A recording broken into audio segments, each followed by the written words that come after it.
맹자 공손주편에 보면 사단설이 있습니다. 사람이 마땅히 갖춰야 될 4가지 덕목을 이야기한 거죠. 유교 사상의 요체라고 할 수 있는데요. 제가 설교 시간이 됐든 어떤 시간이 됐든 이 맹자나 공자 얘기하는 건 처음입니다. 그런데 오늘은 한번 해야겠습니다. 이런 이야기가 있습니다. 무측은지심 비인야, 불쌍히 여기는 마음이 없으면 사람이 아니고, 무수호지심 비이냐, 부끄러운 마음이 없으면 사람이 아니며, 무사양지심 비인야, 사양하는 마음이 없으면 사람이 아니고, 무시 비지심 비인야, 옳고 그름을 아는 마음이 없으면 사람이 아니다.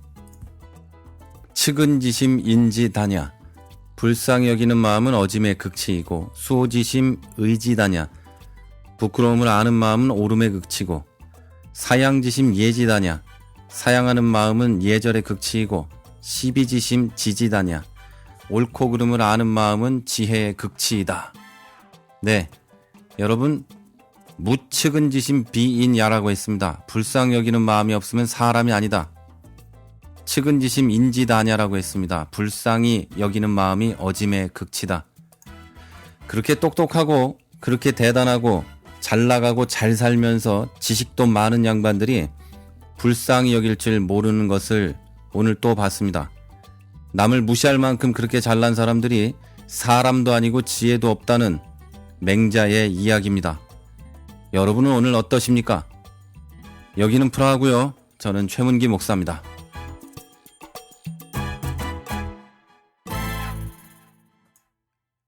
오늘 우리 카페 뜨끔한 신앙상담소에 이런 글이 올라왔습니다. 사실 이 글을 읽기 전에도 몇몇 글들이 올라왔었지만 그때는 제가 방송을 좀 쉬고 있었던 때고, 그 당시에는 우리 김종현 목사님이 방송이나 또는 글로 답을 주셨기 때문에 오늘 올라온 글로만 방송을 한번 해보도록 하겠습니다. 제가 읽고요, 이 내용을 읽고 정말 깜짝 놀랐습니다. 과연 이런 일들이 실제로 우리나라 교회에서 일어나는 일일 수 있을까? 이게 교회만이 아니라 사람이 모인 곳에서 이런 일이 일어날 수 있을까? 야, 이 사람들이 정말 사람일까? 그래서 제가 이 글을 읽기 전에 앞에 인트로에 맹자 얘기를 한 겁니다. 자, 그리고 세상에 많은 사람들은 이런 얘기를 합니다. 사람이 동정하는 마음이 없으면 그게 어찌 사람인 것인가? 그런 이야기를 하죠. 그리고 진정한 동정이 시작되는 것은 우리가 상상으로나마 그 괴로운 마음을 가진 사람의 입장에 서서 진정한 고통을 경험해 봐야지만 우리가 동정할 수 있거든요. 자, 이거는 그리고 그리스도인에게는 당연히 있어야 되는 거예요. 그런데 야, 오늘 올라온 글을 읽고 저는 정말 깜짝 놀랐어요. 자, 정말 이런 일이 있을 수 있을까? 자, 이게 뭐냐면요. 내용이 이래요. 어쨌든 내용을 먼저 읽어드리죠. 자, 어제 저희 집에서 다락방 모임이 있었습니다. 순 모임이나 셀 모임 같은 거죠. 자, 김 목사님께서도 사랑하는 가족인 강아지를 잃는 슬픔이 너무 크셨죠. 저도 그 방송을 들으면서, 그리고 최 목사님 방송에서 다시 들으면서 마음이 아팠습니다. 그런데 제가 너무도 아끼는 동생이 꽃도 피우기 전에 27살에 유방암으로 고통이 없는 하나님 품으로 갔습니다.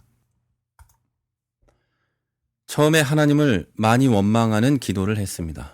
하나님께서 그토록 사랑하는 딸을 왜 그렇게 빨리 데려가나며, 그리고 다시 천국으로 간 동생을 위해 감사의 기도를 했습니다. 천국이 있음에 감사드렸습니다. 전에 최 목사님께서 그리스도인 모임 안에선 세상 얘기가 통하지 않고 세상 사람들 안에서는 그리스도인 얘기가 통하지 않는다는 말씀 스쳐 지나가더라고요. 어제 수업하면서 마침 다윗에 관하여 비슷한 질문이 있어서 새벽에 장례식에 다녀온 이야기를 하면서 눈물이 나서 얘기를 끝까지 하기조차 힘들었습니다. 그랬더니 너나 할 것 없이 또 징징댄다면서 저를 정죄하려 하고 비난의 화살이 여기저기서 제 가슴을 너무도 잔인하게 찌르더군요. 이유는 한 가지, 하나님을 원망했다고, 원망하는 기도를 했다는 이유 때문입니다. 나도 너희들이 무슨 말을 하려는지 잘 안다 라고 속으로 생각했습니다. 그런데 너희는 피도 눈물도 없냐? 그 상황에서 나에게 그런 말밖에 할 수 없는 거냐? 너무 화가 치밀어서 준비한 점심 식사마저도 주고 싶지 않았습니다. 저 참 못된 사람이죠. 점심 식사 후 3시까지 차 마시면서 얘기하는데 그 속에서 저는 어울리지 못하는 하루였습니다. 마음이 엉망진창이 되어 멘붕에 빠져서 허우적대는 저의 모습이었습니다. 엉망진창입니다. 마지막으로 이 슬픈 일이 어찌 세상 이야기가 돼버리는지 분노하지 않을 수 없습니다. 이것이 세상 얘기인가요? 두서없는 글을 읽어주셔서 감사합니다. 네, 제가 이 글을 읽고 당황했어요. 아니, 황당했죠. 이게 교회에서 실제로 일어나는 일인가? 이게 각색 없이 진실로 이런 일이 일어나는가? 예? 이게 정말인가? 당연히 정말이겠죠. 왜 뭐 때문에 이분이 카페에 거짓말까지 쓰시겠어요? 당연히 진짜겠죠?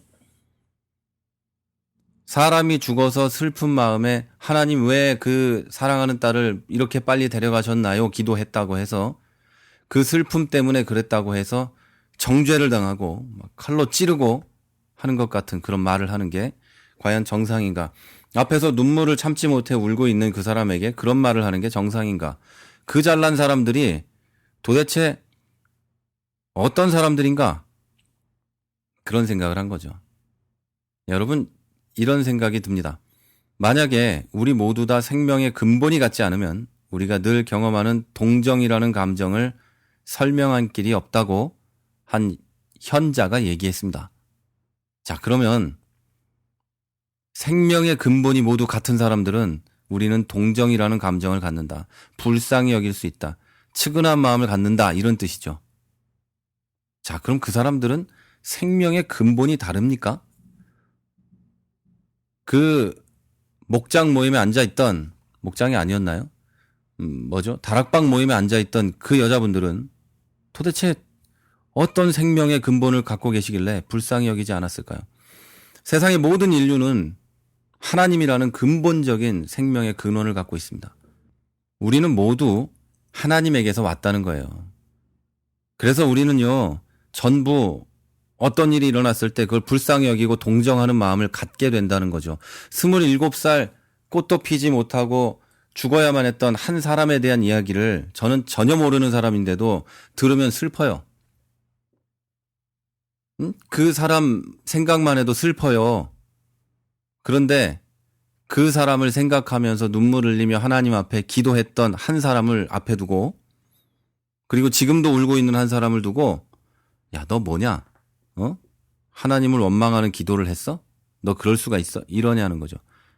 저는 다시 한번 얘기하지만 이게 한국 기독교의 현실인가? 이게 교회 안에 있는 사람들의 현실인가? 이게 그리스도인의 현실인가? 라는 의문, 질문을 던질 수밖에 없었어요. 자, 이 글 밑에 김종현 목사님이 이렇게 글을 썼습니다. 도대체 무엇을 위해 모인단 말입니까? 무엇 때문에 그런 말들을 쏟아낸단 말입니까? 그런 일에 공감할 수 없는 화인 맞은 양심과 마음을 가지고 어찌 하나님을 말할 수 있단 말입니까? 그저 그들은 하나님의 뜰을 밟을 뿐인 것이죠. 하얀옹주님, 힘내시고 위로의 하나님께서 그 마음 함께 해주실 겁니다. 네, 이렇게 글을 썼어요. 예, 맞는 얘기예요. 도대체 뭐 때문에 모여서 그 다락방 모임인지 뭔지를 하고 있냔 말이에요. 뭐 때문에? 성경 공부하려고요? 성경 공부가 부족합니까? 한국 교회가? 당신들이 성경 공부가 부족해서 다락방 모임까지 모여서 성경 공부하고 있습니까? 성경 66권 한 번도 안 읽었습니까? 성경 공부라는 공부 단 한 번도 한 적이 없습니까? 성경을 몰라서 그 마음에 측은지심이 없습니까? 세상에 이교도 맹자도 아는 측은지심이 있어야 사람이라는 말을 모른단 말이에요?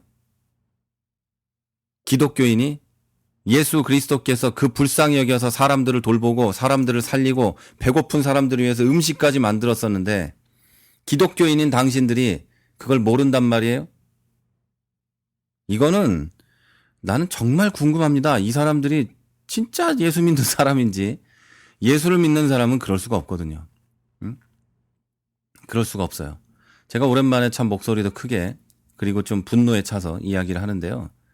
사람의 죽음을 앞에 두고 슬퍼하는 사람에게 네가 하나님을 원망하냐? 네가 어떻게 그럴 수 있느냐 말할 수 있냐고요. 네, 그럴 수 없죠. 하나님을 원망한 것에 대한 그것이 나중에 어떤 결과를 가지고 오는지는 그건 그 사람의 문제예요. 우리가 그런 이야기를 듣고 할 일은 위로해주고 손을 잡아주고 같은 여자분들끼리 모인 거니까 안아도 주고 울어주고 그 동생의 가족들 위해서 함께 기도해주고 그게 할 일이지 어떻게 세상에 하나님을 원망하는 기도를 할 수가 있어. 이렇게 말하는 건 측은지심도 없는 인면수심의 인간들이나 하는 짓이라는 거예요. 하여튼 제가 좀 감정이 격했는데요. 좀 정리를 해보죠. 오늘 이야기의 핵심은 이겁니다. 누군가의 죽음을 놓고 슬퍼하는 한 사람에게 주변에 있는 교회에 있는 사람들이 비난의 화살을 던졌다. 왜? 하나님을 원망했다고. 자, 여러분의 부모가, 여러분의 자녀가 갑자기 세상을 떠났을 때 여러분은 하나님 어떻게 이렇게 하나님 앞에서 바르게 사시던 나의 부모님을 이렇게 빨리, 내 자녀를 이렇게 빨리 데려가실 수 있습니까? 라는 말 정도는 할 수 있는 거 아닙니까? 기독교인은 그 상황에서도 부모 자식이 죽은 상황에서도 오 하나님 할렐루야 찬양합니다. 먼저 데려가셨네요. 이래야 되는 겁니까? 그리고 주변에 있는 교인들도 교우들도 형제 자매라고 그러면서 가족이라고 했던 사람들도 박수치며 할렐루야 해야 되는 겁니까? 당사자에게는 슬픔을 추스릴 시간이 필요한 거고 주변에 있는 사람들은 그 사람을 위로하며 손잡고 안아줄 마음의 시간이 필요한 겁니다. 우리 그걸 모르면 기독교인이기 이전에 사람이 아닌 겁니다. 여러분, 한 가지만 이야기하고 오늘 방송을 마치겠습니다. 사람이 어떤 특정한 상황에 처해 있는 누군가를 비난하고 욕하고 다투고 할 때는요, 그 사람이 나의 형제요, 자매라는 사실을 잊고 있는 겁니다. 특별히 교회 안에서 우리가 어떤 성도가 어느 누군가가 힘들어하고 있을 때 그 사람에게 가서 너 믿음이 없어서 그래. 기도해. 네가 어떻게 하나님한테 그럴 수가 있어. 이렇게 말을 하는 것은 나는 그냥 가르치는 사람이고 믿음이 더 뛰어난 한 사람이고 너는 그게 아니다. 이런 전제가 깔려 있는 거예요. 그런데 우리 교회에서 형제 자매라고 부르잖아요. 굉장히 웃기는 거죠. 그런 사람들은요. 그 아픈 사람이나 힘들어하는 사람의 친구나 형제 자매가 되는 것 대신에 적이 되는 걸 자처하는 겁니다. 오늘 이야기도요. 한 사람에게 다른 사람들이 적이 되어버린 거죠.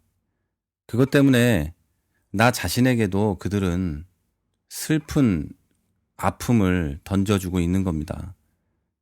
내가 하나님께서 창조하신 사람으로서 그리고 한 교회 안에 있는 형제 자매들로서 한 가족으로서 그를 잘 대해야 함에도 불구하고 그에게 사랑을 주어야 함에도 불구하고 그를 적으로 돌리고 그를 괴롭힌다는 것은 내 인생 가운데 내 삶 가운데 주신 하나님의 가장 귀한 선물인 교회 안에서의 형제 자매를 적으로 돌리는 거예요.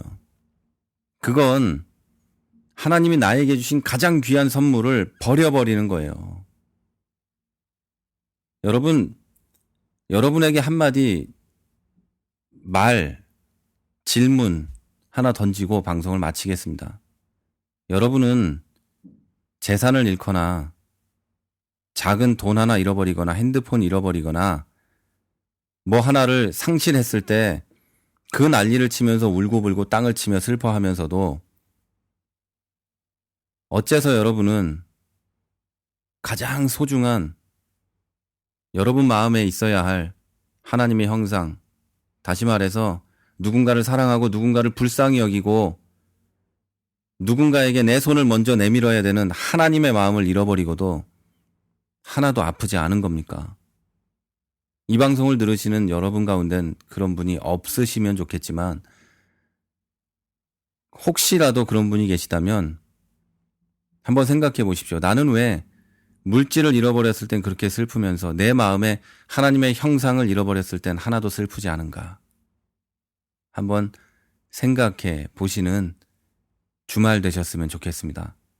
지금까지 프라하에서 최문기 목사였습니다.